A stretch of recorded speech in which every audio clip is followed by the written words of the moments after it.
Welcome to NSTV news. నేను సౌజన్య. ముందుగా ముఖ్యాంశాలు.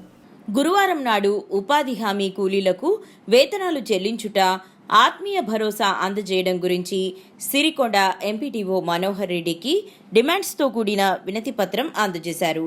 ఈ సందర్భంగా అఖిల భారత ప్రగతిశీల వ్యవసాయ కార్మిక సంఘం జిల్లా ప్రధాన కార్యదర్శి ఈ రమేష్ మాట్లాడుతూ, కూలీలకు బకాయిలు, గ్రామాల్లో ఉపాధి హామీ కూలీలకు రోజువారీ కూలీ డబ్బులు చెల్లించడంలో నెలల తరబడిగా బకాయిలు పెండింగ్లో పెట్టడం వల్ల దినదిన గండంగా బ్రతికే ఉపాధి హామీ కూలీలు వ్యవసాయ కూలీలకు 12,000 ఆత్మీయ భరోసా ఇస్తా అని చెప్పి అన్నది.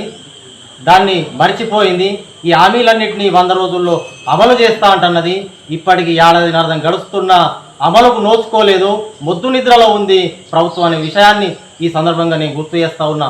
అదేవిధంగా వ్యవసాయంలో పెద్ద ఎత్తున యాంత్రీకరణ పెరగడం వల్ల కూలీలకు పని లేకుండా పోయింది.